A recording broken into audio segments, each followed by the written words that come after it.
Hello, my name's Tana, and I'm the first person that ever answered the phone and said, "You've reached the offices of the Pregnancy Care Center." I'm so excited to be here. I want to thank you for inviting me. I wanted to take a few moments just to tell you about the history of the Pregnancy Center, because there's so much history involved and so many lives have been changed. And I just think it's very important with this 40 years that everyone knows just what happened. The Pregnancy Care Center started 40 years ago with a vision, a seed that was planted because a little 14-year-old girl came into my life. This young lady was 14 years old. She had been repeatedly molested by her stepbrothers and ended up being pregnant. Well, being a Christian and refusing to give her baby up for abortion, she told her parents that wasn't going to happen, so her parents gave her an ultimatum. You either leave and put your child up for adoption, or you're going to have to leave forever. So what did she do? Her parents sent her down here to Lake City, Florida, to live with people she did not know so that she could have her child, put it up for adoption, and go home as if nothing had ever happened. And it ultimately became my parents' home. So I had an opportunity to meet her, and she was amazing. She loved the Lord, and she was so scared. I felt so bad for her because here she is going through a pregnancy, not having anyone to support her, anyone to be there for. And even as I went through my pregnancy, I was scared the first time, and I know we all are having a baby and all the unknowns, not to mention being 14 years old with no one who loves you, no one there to care for you, and doing this all on your own. And so anyway, I got to mentor her and meet her, and being a young mother myself, my heart was broken. I just couldn't stand the fact that she was alone. So I started spending a lot of time with her. We did a lot of fun things together. And as the time grew closer, we went and bought a teddy bear so that she could give her child something. And we even sat down and wrote a letter to share with the baby, not what had happened, but what her plans were for her child's future and why she did what she did. And so one day, she had her contractions, and I went with her to have her baby. And she had a beautiful little girl. Her name was Rebecca, and we called her Becca. And Becca was beautiful, and I was there the day that she got to hold her for her last time, got to look into her eyes and tell her how much she loved her. And then she had to give her away. And I remember the look on her face when she handed that baby to a new father, to her earthly father, and the attorney was there, trusting that God was going to protect that child and love that child, and the person that was taking that baby would love and nurture her forever.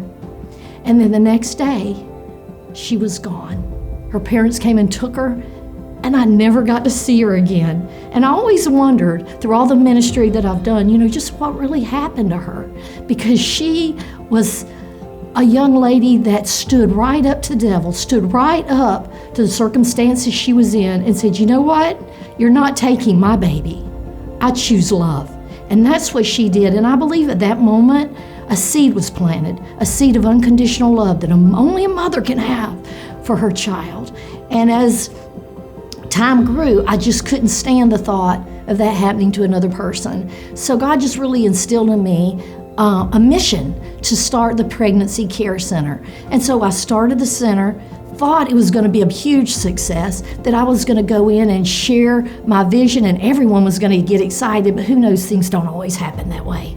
So I made this slide presentation. Back then we had slide presentations, not all this great technology. I made my slide presentation. I thought it was really amazing personally. I thought I did a really great job. Maybe it wasn't so great, but I went around to all the churches that I could find in Lake City, and I sat down and shared my vision and showed the slide presentation. And I just really believed they're all going to jump on board, and they were going to help me financially. Guess what? Not one single church gave me a penny. And I went to a lot of churches. It was very discouraging because I thought, well, maybe, I just miss God, or maybe I'm just not good enough, or maybe I'm just doing the wrong thing. But God is always faithful. And God showed me at that time, Tana, don't look at other people. You've got to look at me. I'm the author and finisher of your faith. I'm the one that called you to do this. And now looking back, I know that had those churches sponsored me, I wouldn't have realized who my real source was, which was Jesus. He wanted me to see that He was the source, that He was the one that was going to plant that seed and that He was the one that was going to cause it to grow. And so these two older ladies that I'd never met before came to the office one day and said, you know what?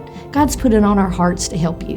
One was Susan Moore and the other was Pam McFadden, just amazing women of God who came in and helped me. Because when I started out, I was buying pregnancy tests with money out of my family budget. And when you have two small children, that's a lot. And so they came in, they gave me the money for the pregnancy test. They helped answer the phone. They bought a little blue box because back then we didn't have cell phones. So we had a blue box that would send the messages when someone would call the center to my house. And you know that people are in stress at nighttime. So I was getting calls all times during the night of people that were stressed and not knowing what to do. But I love that time. But they did a great job, and I was really proud of them, and they helped me. And so it was the three of us, and then Marlon Fiegel, who was our attorney at that time, set forth to do this mission that we felt like God had called us to do. One of the fun stories I will share, I am a kindergarten teacher, or was at that time, and our office, one of the churches, did let us use the lobby right outside my kindergarten class for the pregnancy center in the afternoon. So what I would do is teach all day, take everything down, set it up like a lobby, and set up like a lounge so that I could counsel, and we had to share the bathroom. Well, accidentally, I made a mistake, and I left the urine test cup on the back of the toilet. My kids are just learning phonics, so Brian comes in and says, Miss Tana, can I use the urine cup to drink water out of? Panic attack. I was like, oh no. But that was a fun thing. But then there were a lot of things that were really sad. The first client I had, she was fixing to have an abortion. She was 5 months pregnant. And I had spoken to her. She changed her mind. I was so excited, and we were going to meet the next day. She never showed up because she had gone and had the abortion. And the first thing you think is, I said the wrong thing. I did the wrong thing. I should have said this. I should have said that. I remember laying on the couch and crying like I have never cried before. Lord, why? What did I do wrong? And the Lord spoke to me and says, Tana, I told you to plant the seed. You're not responsible for the harvest. And that has followed me all of my life in all the mission things that I have done years later. But anyway, that's kind of what happened. I never heard from Becca's mom again until 27 years later. And I received a call from my brother to tell me that Becca had passed away. Becca had slipped and fallen. She was in the ministry, and she had passed. And the day that they were burying her, I got a phone call from her mom that I had not spoken to in 27 years. And she said, you know what? You know what I did today? And I said, what? She said, today I turned back over again, but this time to my Heavenly Father. And He's going to take care of her. And she and I got to speak for a few minutes, and I got to find out that she's in full-time ministry. She's an evangelist who shares Christ all over the world, and she's the president of a nonprofit organization that helps people. She never let what happened to her turn her away from Christ. And how many of us, as we go through bad situations in our life, we question God. We wonder why. We turn our back on Him. But no, when bad things happen, that's when we set our face to Christ. We turn our face to Him, and we trust Him because He is the author and finisher of our faith, and He will never leave us, and He'll never forsake us. I just believe that the pregnancy center began with a seed of unconditional love, that this 14-year-old girl who stood toe-to-toe to the devil and said, not my baby, not today, not tomorrow, not ever, I'm choosing life. That little girl and that seed that was planted, in over 40 years, volunteers have watered that seed. Y'all have planted that seed. Y'all have watched that seed grow and turn into a small little tree, and now it's grown into a large tree. And it's because of your love and your compassion and your ability to see what God is doing. And I just want to thank you for taking the time to know what the Pregnancy Center is all about, and to realize that as you go throughout your life, you just share those seeds, plant those seeds, watch them grow. And remember, no matter what happens in your life, love never fails. Thank you, and God bless you.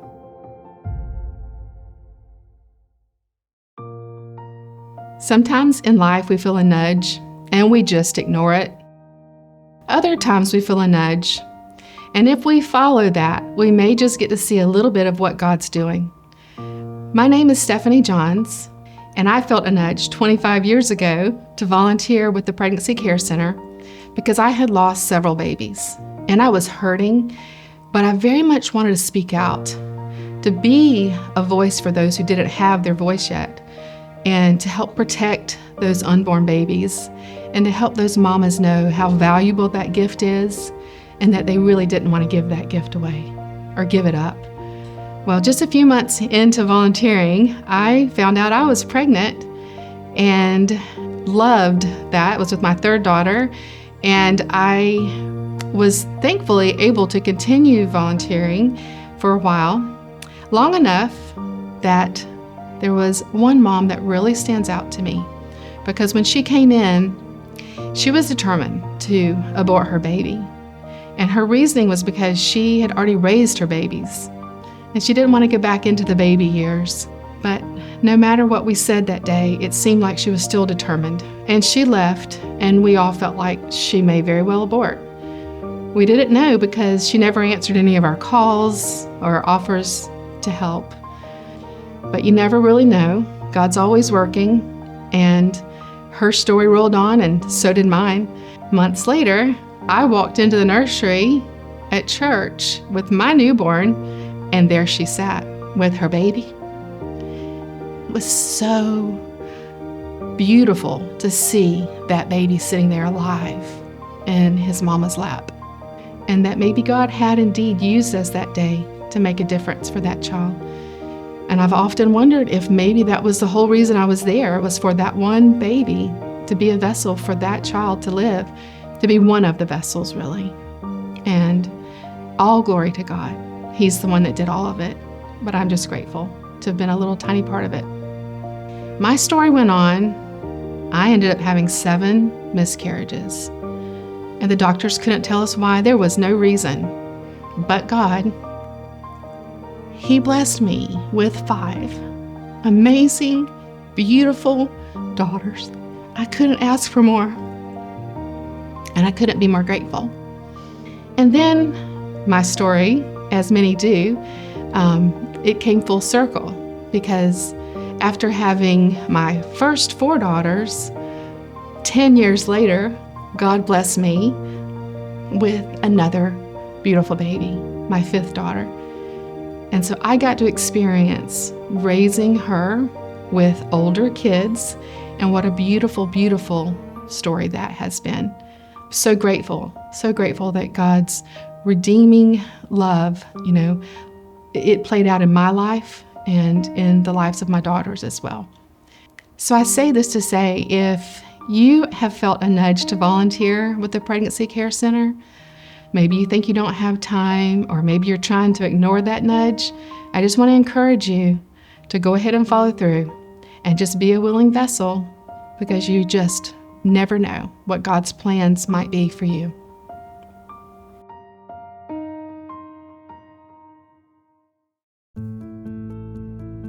Hello, I'm Donna Sandage, former director of the Pregnancy Care Center of Lake City and Live Oak. In 2008, I was hired by our board of directors to become the new director, and it was such an exciting opportunity. What blessings God had in store for me, I had no idea.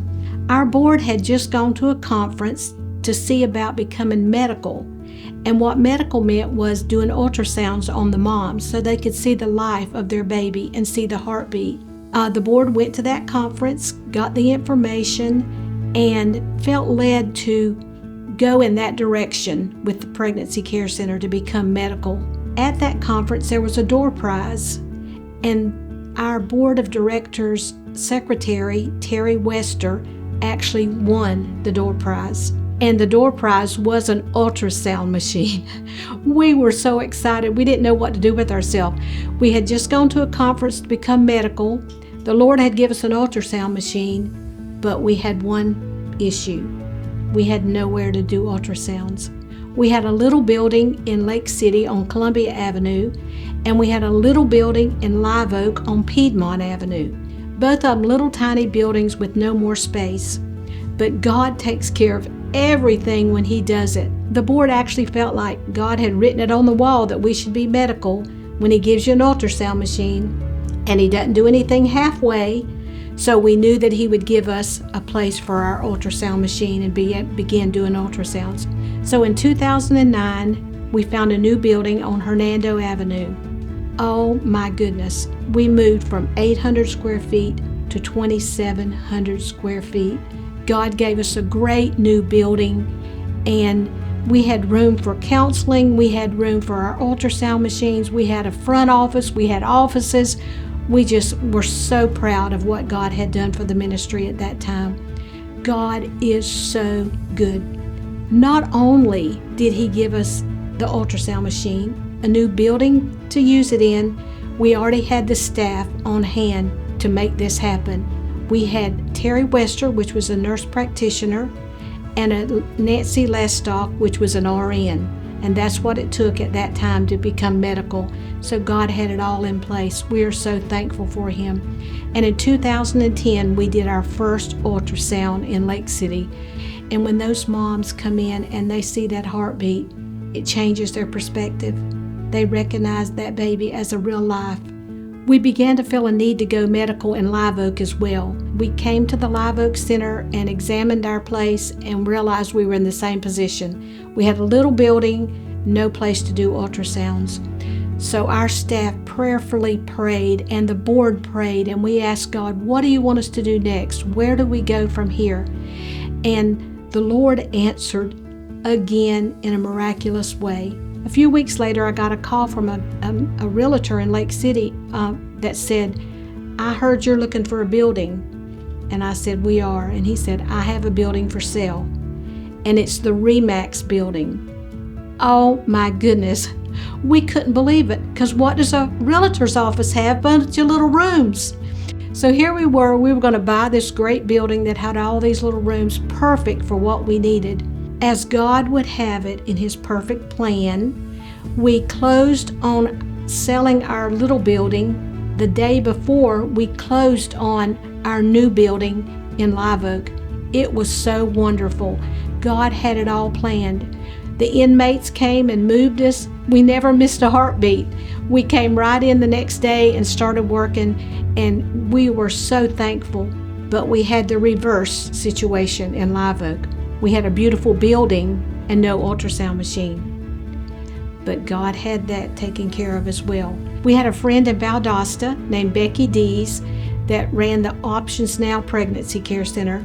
And she called and she said, Donna, we're getting new ultrasound machines. Would you mind if we gave you one of our used ones?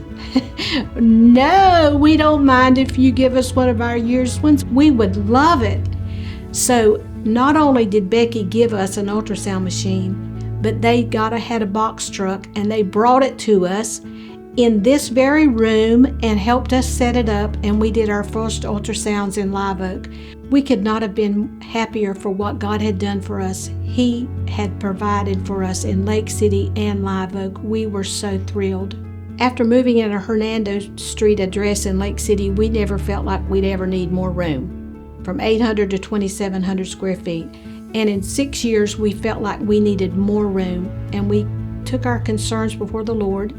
We sat down and figured out what we needed, and we came to the consensus that we needed probably 4,000 square feet, and the building needed to be one block off of the road so that the women would feel comfortable coming to us, not being on a main street where everybody could see them.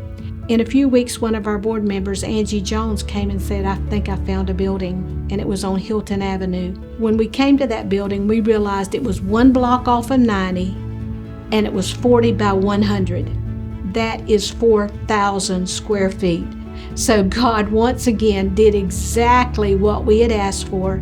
It had so much room. We gutted it, built it exactly out like we wanted it to be, and God laid out a plan for us to save many, many lives in that building. We got a grant from Lester Scaff for part of it, and we called the building Ann Scaff Building in memory of Ann and Lester Scaff. We're currently in that building, saving lives still today. God was so good to us. But you know what? God is never finished. He had another great plan that we didn't see coming. COVID brought a lot of changes to a lot of people, and Focus on the Family called, and they said, would you all mind bringing your mobile unit at a life conference in Miami? We said, sure, we'd love to do that. And they said, we're going to do ultrasounds in that unit at that life conference. And I told them, well, we just have a 2D ultrasound. We don't have a new ultrasound machine. It's a used one. And they called us back and said, we're going to deliver to you a 4D ultrasound machine, and we're going to send people to train your sonographers to use it. You put it on your mobile unit and you bring it to Miami with you. Of course, we were thrilled to do that. Who wouldn't be? We felt chosen to do that. And then God rewarded us with a 4D ultrasound machine. Well, as COVID would have it, that conference actually got canceled because of the degree of COVID in Miami. And Focus on the Family called and said, keep the machine, and we're still going to send somebody to train your sonographers to use it. So God never fails. He never fails. He always is there for us. And the reason is He loves life. Truly, God has been so good to us, and it's because of our donors and our sponsors that love life as much as we do, and that God's laid it on your heart to help us. Because of your generous donations, we now have a 4D ultrasound machine in Live Oak as well. God has been so good to us through many of you all. We could not be where we're at today were it not for the sponsors and the people that love life. God's laid it on your heart, you followed through, and we thank you so much. Our communities, Lake City and Live Oak, have been behind us 100%. We couldn't have done it without you, and of course God. Thank you so much.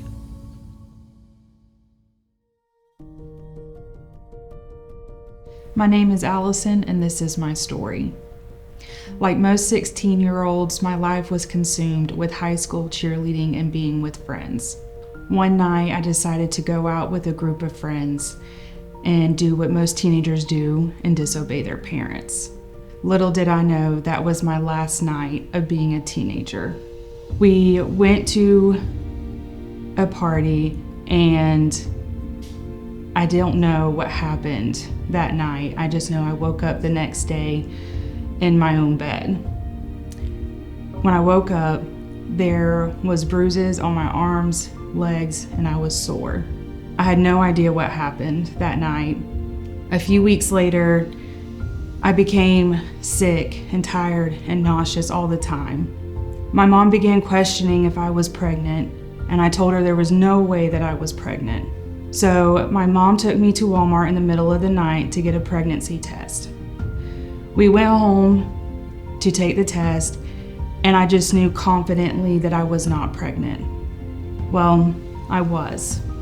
Weeks go by not knowing what happened that night, and then I realized the same night that I disobeyed my parents was the same night that I got pregnant. I had no idea who the father was. Several family members told me to get an abortion, and others told me to choose adoption. I did think about adoption, and I had a family that I had picked out that I knew would do right by this baby and provide the way that this baby would need. So one day in high school, I was taking a science test, and I felt something that I'd never felt before. I felt the baby move for the first time, and I knew at that moment that I could not choose adoption. I went home that day and I told my parents that I was keeping the baby. I was told that my life was going to be over, that I wasn't going to amount to anything, and I would be working fast food and not making enough money for the rest of my life to be able to provide for myself and for this baby. I knew that I needed help, and I didn't know where to turn. That's when I found the Pregnancy Care Center. So I called the Pregnancy Care Center and made an appointment for the following week. I came in through the doors of the Pregnancy Care Center and was welcomed with loving arms by a woman named Priscilla Pace.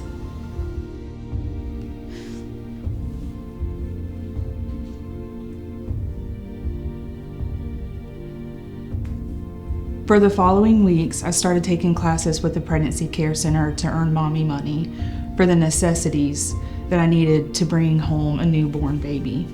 One day I came in and I was greeted, as always, with love, but it was different this time. I was greeted with a nurse, and she had a smile on her face and excitement in her eyes. The Pregnancy Care Center had just received a sonogram machine, and she just could not wait to use the sonogram. So without an appointment, she pulled me back into the sonogram room where I laid on the table, and she was running it over my stomach. The next thing that I heard was something beautiful. I heard the heartbeat of my child for the first time. Soon I would be buying pink bows and girly things. Fast forward a few months, on September 17th of 2010, at 4:07 p.m., I would give birth to a 21-inch, 7-pound healthy baby girl. I held her in my arms for the first time, feeling the heartbeat that I heard several months prior. Thanks to the Pregnancy Care Center, I was able to provide the necessities for this baby that I needed. But I knew I needed to do something more to provide and give her the life that she deserves.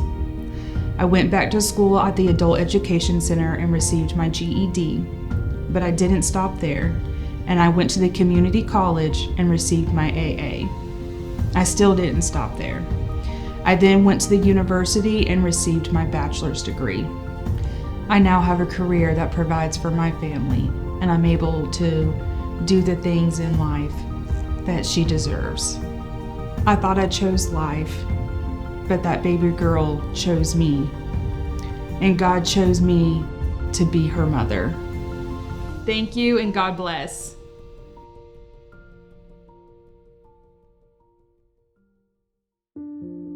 Hi, I'm Vickie Higgs, and this is Brittany's story. God always goes before His children, and on this day, He did. He invited me into her story. I had not met Brittany yet, but I soon would. Brittany was a beautiful young woman, had a lot of areas in her life that need healing, but when she found herself in an unplanned pregnancy, she immediately thought of an abortion. She felt like there was no other answer for her than that because of the circumstances that surrounded her pregnancy. So that abortion appointment was made. And that abortion appointment, it seemed like it could not get there soon enough for Brittany. But a couple of days after her making that decision and making that abortion appointment, we received a phone call. I was the one that answered the phone that day. And there was a caller, and they were calling on behalf of Brittany. They were not calling to stop the abortion, but they were actually calling to see if we could do the abortion at the Pregnancy Care Center for the purpose of them not having to travel out of town. But after talking to this caller and explaining to them that no, we do not do abortions at the Pregnancy Care Center, but I began to speak and talk with the caller and share with her just, about the different things, actually about the lies and deception of abortion and how it would affect Brittany. Not only would it take the life of the child, but Brittany would have so much heartache in years to come that she probably could never even imagine. So as I talked to this caller, she began to soften up about this abortion. And as we talked, she said, well, I don't know if I can be a part of this. And then as we talked a little more, she said, I don't believe that I can do this. And she said, I would love for Brittany to come in and talk with you, but I'm afraid that that will never happen. So the week went by, a couple of days went by, a week went by, and we never heard any more from Brittany or about Brittany. We'd already been in prayer for Brittany as soon as we found out about this situation. And our hearts got really heavy for Brittany, just knowing that probably she had went through with the abortion because of us not hearing anything back. But then there was God. There was a miracle. And Brittany stepped through our office doors a week later with the caller. and that caller happened to be her grandmother. So her grandmother not only went from, okay, I'm going to support this abortion, but after her finding out the true facts about it and not wanting this to happen to her granddaughter, she stepped in, and at that moment, she may not even realize it, but she became an advocate for life, speaking up for Brittany and for this child. What a miracle. And Brittany, when she stepped through that door, she would have rather been anywhere else than standing in that center. She would not even look up. She would make no eye contact whatsoever. And that day, I happened to have wore a pair of jeans and a bling belt. And Brittany had on a bling belt. And I said to her, with her looking down, she just looked frightened and really just full of shame. And I said to Brittany, I spoke to her, I said, I see that you like some bling. I said, I see you got on a bling belt. I said, I've got on one too. I said, all girls need some bling. And she looked up at me, and that was our moment of contact. From there, we went into a counseling room, began to listen to her story, all the circumstances that was surrounding her pregnancy, the heartbreak of all of that. And I remember her looking at me, and Brittany said, I cannot even afford a pack of diapers. How can I take care of a baby? And I was able to look back at Brittany and say, Brittany, we can help you with that, and mean it. So we walked this pregnancy, seeing Brittany every week. We walked this pregnancy with her, and we got very, very close to her, and we prepared her for parenting the child. And also we were making sure that she was getting plenty of diapers too each time that she came in. As her pregnancy progressed and it came time, she began to have some problems towards the end of her pregnancy. So little Kaylee was born early, but she was not born, it was a complicated pregnancy. And this part just really touches my heart and just makes me so grateful to what the Lord does. His intervention was something like this. But she, in having little Kaylee was born early, and she weighed less than 3 pounds. So she was in the hospital for a month. But through the complications of Brittany's pregnancy, Kaylee would be the only child that she would ever have. So what a miracle that here she was blessed with this baby that she was going to abort. But I always have a little say in there with that, is that I feel like that the Lord stepped in, and that through a pack of diapers and through Jesus and through a bling belt, that turned Brittany towards choosing life. Something just as simple as that. But I think that Kaylee was born for a time such as this, simply because God wanted us to know that He does answer prayers. And He also wanted us to know just how much He loves and cares for these moms and their babies. He's always reaching His hand out to them. His hand is always there for them. In the hands of the people that are in the ministry of the Pregnancy Care Center, their hearts and their hands are always reaching out to these moms too. I'm so grateful that there was a door that Brittany could step through that day, and that we were able to minister to her. And it is because of people like you and supporters like you that love life and love stories like this. And Kaylee today, she is a precious 11-year-old. She loves art and she loves animals. And we just praise God for both of them, for both Brittany and Kaylee. And we just give you all the glory, Lord, for everything that you've done. We just thank you so much.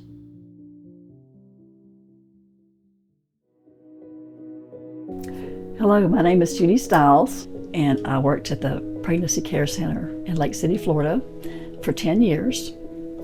During that 10 years, I must have seen several hundred young ladies come through those doors needing support, many of which were teenagers or young ladies who didn't have any support from their family or their baby daddy. They were in need of services in which the Pregnancy Care Center offers. We have a little baby boutique in which we have walkers and car seats, clothes, diapers, things that the mom will need. For our classes, we pay the girls, used to be $10 for each class. So 1 hour class in which they learn everything from the pregnancy cycle to their baby's 2 years old, what to expect. I recall a certain young lady that came through the doors while I was there in Lake City. And she was an unmarried single lady. She had one child already and was expecting another. Now, she was already well into her pregnancy, second pregnancy. She was in a relationship with a young man who had drug issues and had been in trouble with the law also. He wasn't a very good supporter for her. So she was in need of our services. However, she was getting help from her local church. The reason she stayed with this young man is she had always had that dream of having a happy family. So she just thought that one day things would get better if she just hung in there. She signed up for the classes, and she had a few issues going on. She would be late for her class several times. Several times she was a no-show. It took a lot of God's grace for us to just continue loving her and offering her our services, and God helped us with that, and we were able to do that for her. Later in her pregnancy, she shared with me during counseling one day that she had had some sexual abuse as a child, and she suffered with that, and she herself had drug issues in the past. I guess that's the way she coped with it. She didn't know any other way to do that. It was upon learning that she was pregnant a second time that her local church asked her to leave. And she was getting support from them also, and so she was devastated. She couldn't believe that they asked her to leave the church. She skipped a few of our classes. I had no idea what was going on. She ended up coming back to class and shared that with me. She was very devastated. Obviously, when she was out, she had had some more drug abuse, and she had lost custody of her children. She didn't have custody of her children for maybe about 6 months.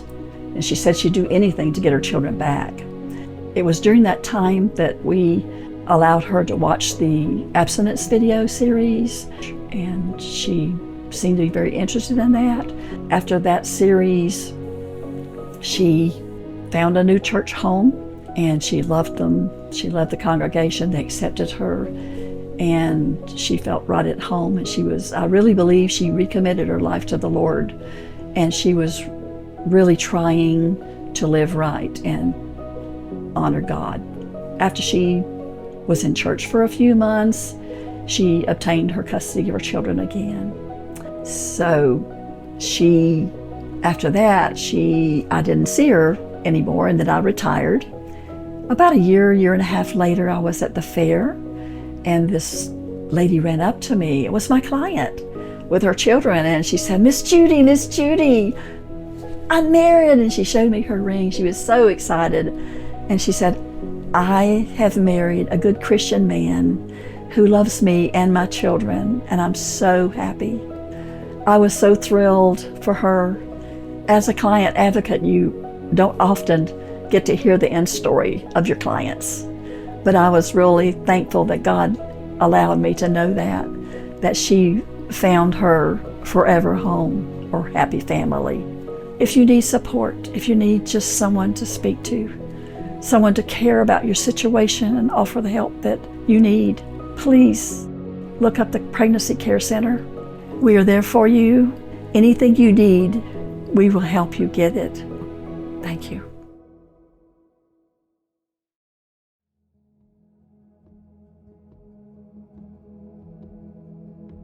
Hello, my name is Vickie. I wanted to tell you about my abortion story. I was 20 years old, and I was dating a guy pretty serious. We were talking about marriage, and I got pregnant. And he was a big mama's boy. And he ended up telling his mama right away. And she come straight to me and said, you have to take care of this. And I said, no, I don't want to do that. And she said, you have to. I said, I'm going to go see my doctor. So I went to see my gynecologist, and went in there, and he took the pregnancy test, and all of a sudden he said, it's not a baby. It's just a mass of cells. So I left his office, and when I got, she came to see me, his mom, the next day.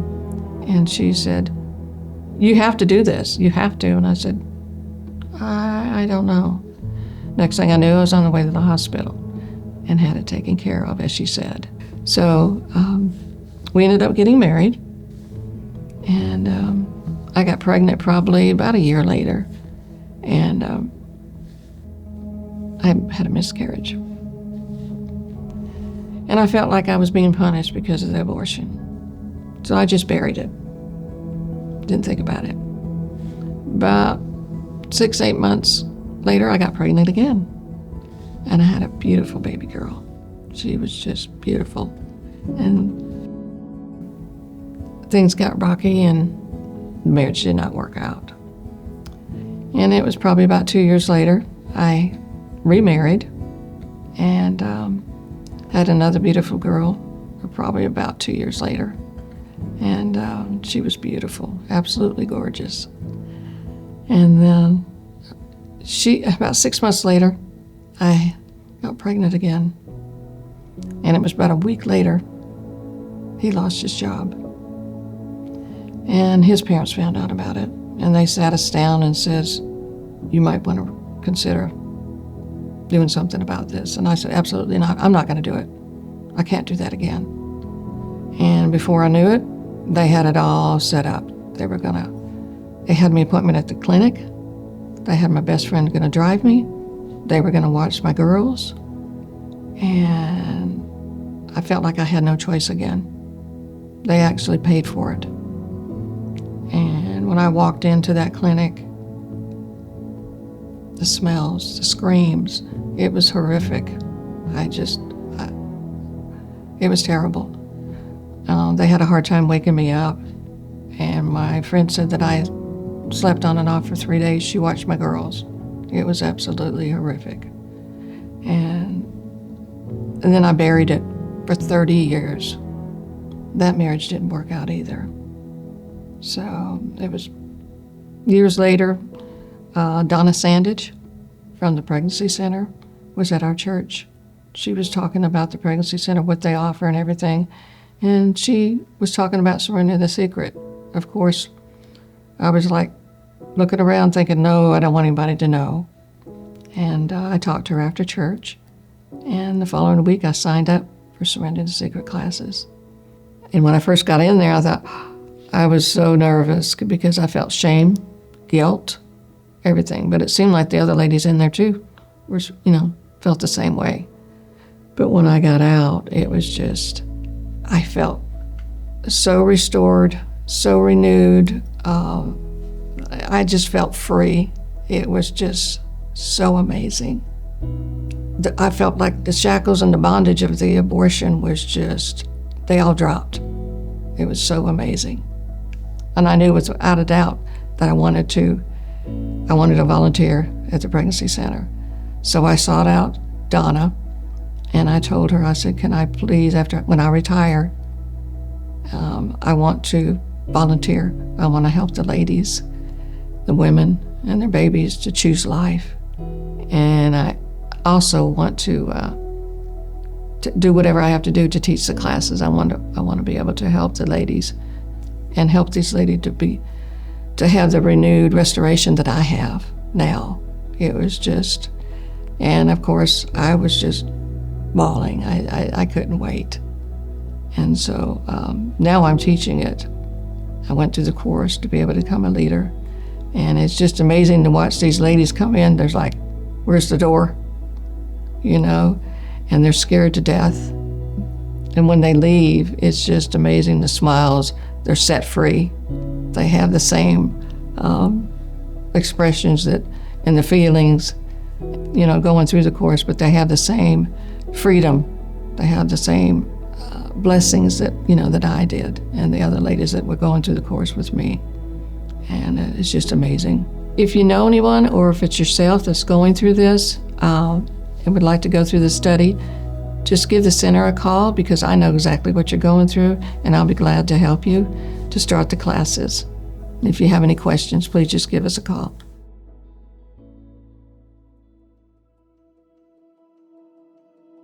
My name is Craig Thomas, and I volunteer in the Live Oak area for the men's meeting bi-weekly. Hi there, my name is Virgilio Bubid, but I go by Virgil.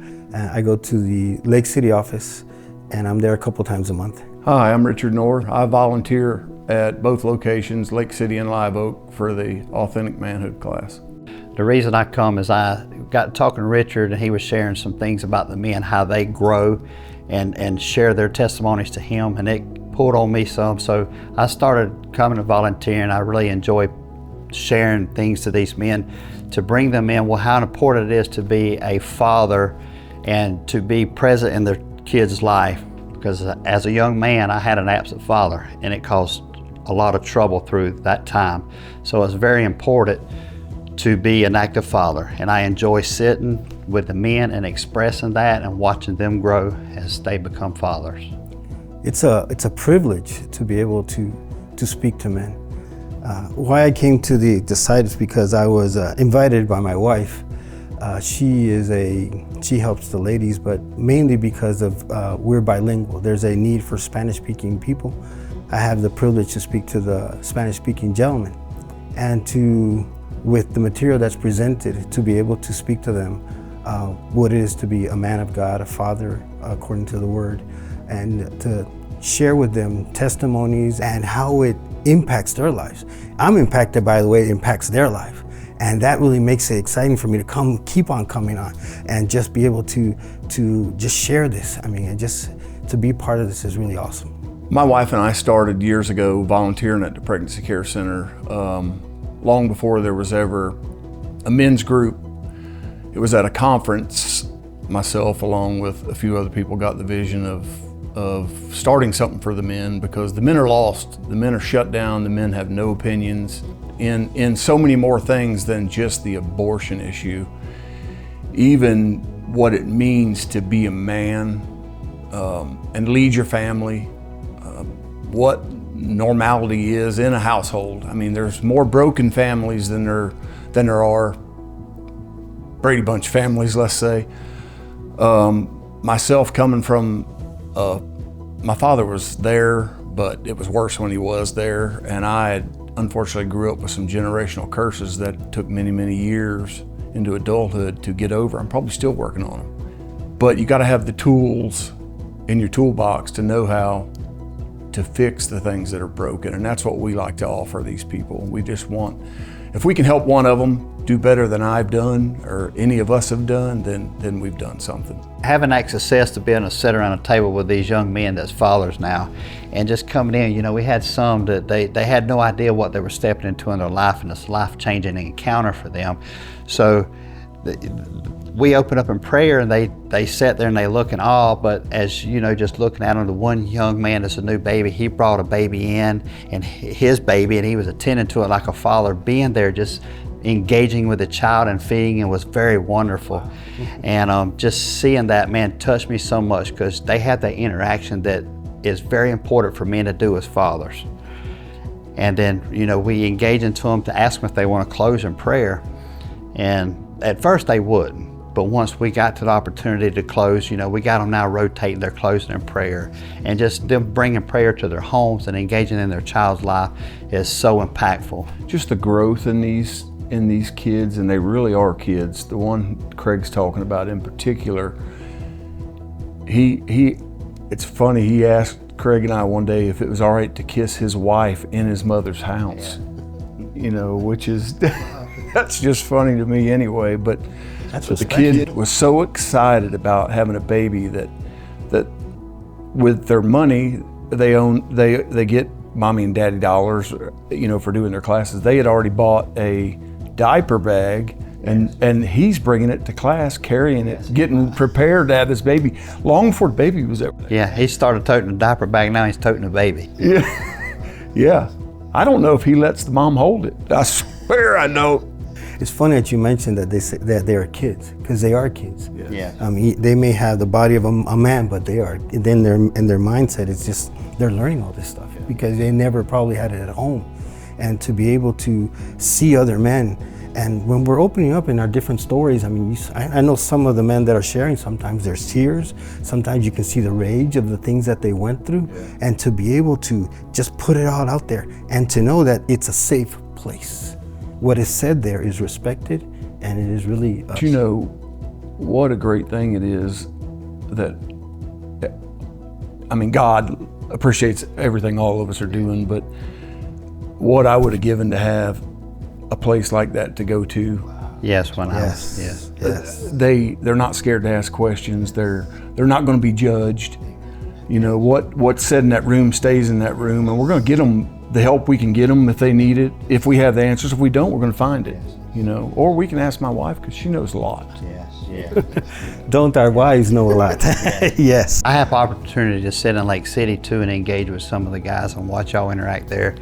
And that was very touching too, because there were some guys that, you know, that they didn't know what to expect and what to do, and just sitting back and watching some of that was a great experience as well. Wow. Well, I recall one gentleman that I had the privilege to interpret for. He was from a country in South America, and how as the guys were speaking that I was interpreting for him, how he would just shift in his seat. And then also his eyes were getting, you know, starting to get teared up and whatnot. And then he spoke, and I had, again, that privilege to share what was in his heart, all the things that he wished he would have had in a father based on what was being said. And then ultimately our Heavenly Father, which he was completely oblivious of.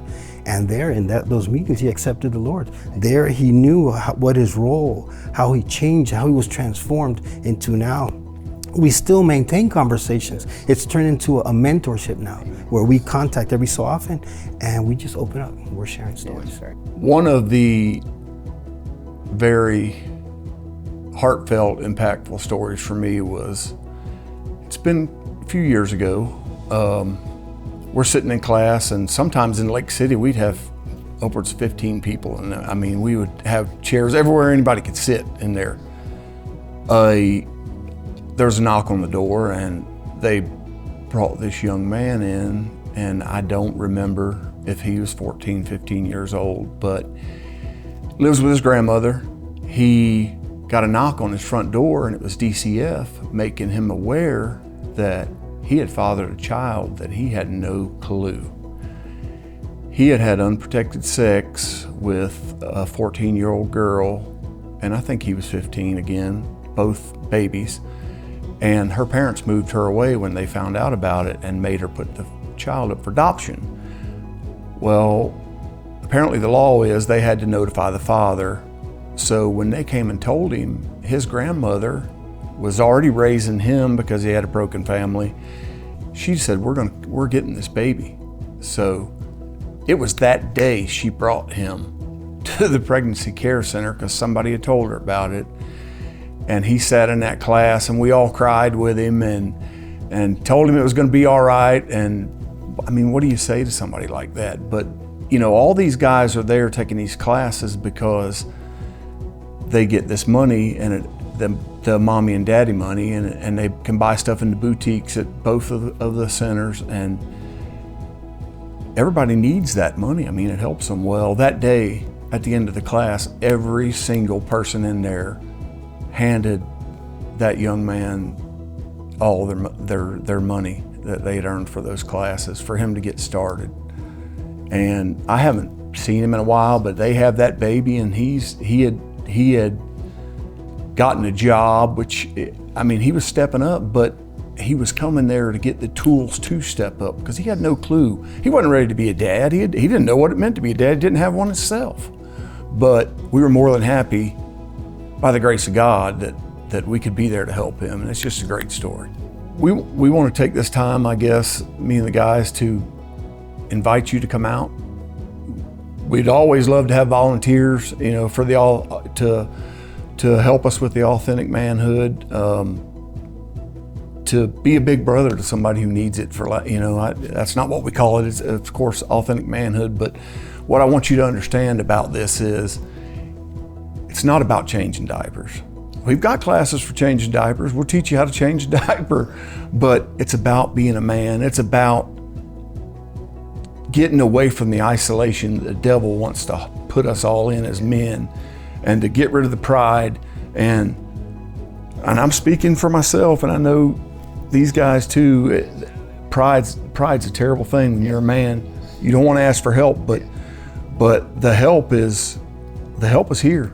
Yes. And we'd love to see you at Lake City, Live Oak. I mean, you can reach out, you can get, you call their office. You want to speak with one of us, you're welcome. They can put you in touch with us, and we'd love to see you. Yes, and being part of that authentic manhood, getting the tools that just equip you to help guide you and steer you, whether it's being a father or a big brother, like Richard said, or and just to equip you the best we can, that God tells us to do what we need to be to step up as men of God in our homes. In Proverbs 27:17, it says, as iron sharpens iron, Yes. so does a friend sharpen a friend.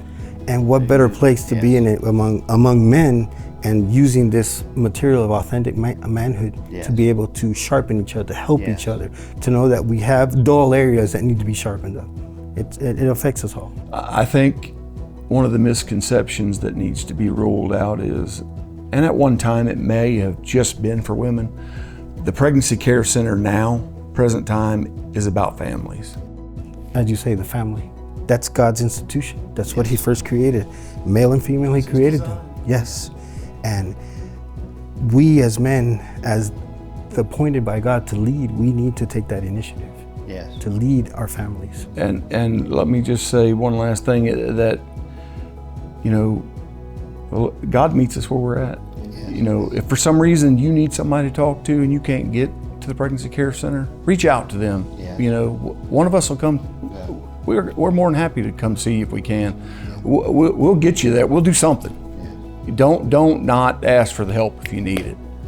And I like to maybe go here too a little bit, is you don't really have to be a follower. You could be a young man trying to grow in life to come set an authentic manhood. Yes. Authentic manhood at the PCC is the place to be. Yes. That's it. All right.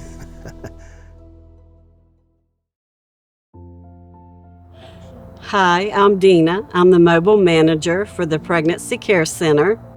And my name is Kelly, and I'm on the mobile unit with Dena, and I do ultrasounds.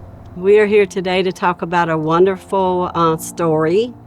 We had a client, and she had decided that she did want her baby, and she had taken the first abortion pill.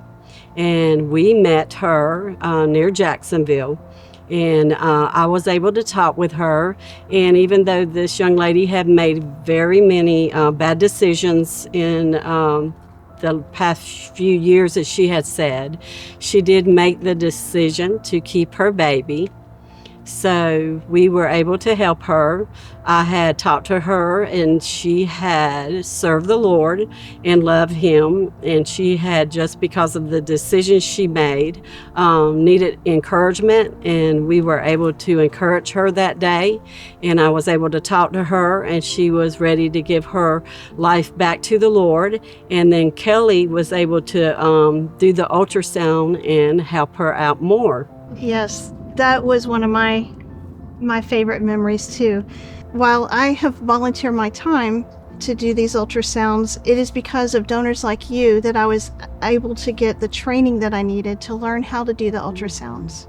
Through the ultrasounds, we're able to show an expectant mother the precious life that the Lord is knitting together in the secret places of her womb. And I've heard it said that the Hebrew word for knit is actually more accurately translated as crochet.